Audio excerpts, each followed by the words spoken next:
Assalamualaikum warahmatullahi wabarakatuh. Halo teman-teman, bagaimana kabarnya? Semoga teman-teman senantiasa dalam lindungan Allah ya, dan diberikan keberkahan dalam hidup. Masya Allah, di sibuknya rutinitas harian kita, di sesaknya dan sulitnya berita yang menimpa negeri kita tercinta, semoga kita selalu bisa menjalani hari-hari dengan rasa syukur ya, dan keimanan yang kokoh ada pada jiwa-jiwa kita. Begitu ya teman-teman. Belanja bukan sekedar soal uang, tapi soal perencanaan. Nah, teman-teman, kali ini saya akan sharing kepada teman-teman tentang belanja sadar hidup lebih lapang. Hidup minimalis mengajarkan saya untuk punya rencana dalam setiap kegiatan.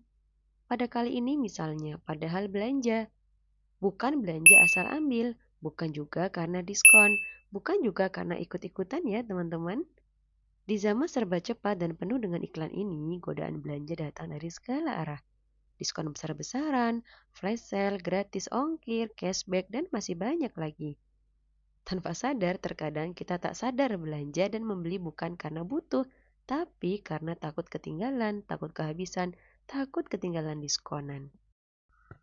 Nah, teman-teman, kali ini saya ingin memberikan sedikit tips kepada teman-teman bagaimana agar belanja kita baik itu harian, pekanan, bulanan menjadi lebih rapi dan teratur lagi. Barangkali tips ini bisa membantu kita untuk hidup lebih sadar lagi dan bertanggung jawab. Sebelum belanja, kita tanyakan kepada diri kita sendiri, apa benar-benar dibutuhkan? Apakah barang ini sejalan dengan gaya hidup yang sedang kita pilih atau kita jalani? Sudahkah barang lama dimaksimalkan? Kemudian, biasakan untuk membuat planning dalam belanja, semisal mencatat sebelum mulai berbelanja untuk minimalkan pengeluaran. Membuat planning bukan tandanya pelit ya teman-teman, tapi tanda syukur dan kehati-hatian. Kita tidak hidup mengejar semua hal, tapi untuk menjaga amanah yang telah Allah titipkan kepada kita. Kemudian, teman-teman juga bisa membuat daftar sebelum belanja. Hal ini bisa memudahkan aktivitas teman-teman dan belanja lebih hemat waktu. Kemudian, evaluasi kebutuhan bukan sekedar keinginan ya teman-teman. Hayo, mana yang kebutuhan, mana yang keinginan. Jangan lupa, jangan salah pilih ya. Kemudian utamakan fungsi bukan gaya, karena barang yang paling berharga adalah barang yang benar-benar kita gunakan. Belanja sadar bukan tentang menahan diri dari segalanya, tapi tentang memilih dengan bijak, beli seperlunya, gunakan sepenuhnya.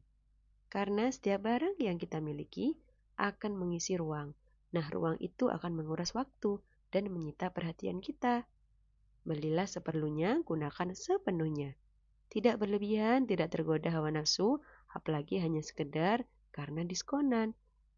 Nah, teman-teman, makan dan minumlah tapi jangan berlebihan. Sesungguhnya Allah tidak menyukai orang-orang yang berlebih-lebihan atau israf. Al-Quran Surah Al-A'raf ayat 31. Dalam Islam kita diajarkan untuk hidup sederhana, tapi bukan berarti kekurangan, tapi juga tidak berlebih-lebihan. Rasulullah Shallallahu Alaihi Wasallam pernah bersabda, makanlah, minumlah, bersedekahlah, dan berpakaianlah tanpa berlebihan dan tanpa kesombongan. Hadis riwayat Bukhari. Belanja sadar berarti tahu ya teman-teman apa yang benar-benar kita butuhkan. Memilih kualitas bukan kuantitas, mengutamakan fungsi bukan gengsi. Jadi, jadikanlah setiap rupiah kita bernilai di sisi Allah. Bukan hanya untuk dunia, tapi juga untuk akhirat kita. Karena gaya hidup minimalis yang saya pelajari dalam sudut pandang Islam bukan berarti kekurangan, tapi cara hidup penuh dengan makna dan keberkahan. Barakallahu fikum teman-teman. Assalamualaikum warahmatullahi wabarakatuh.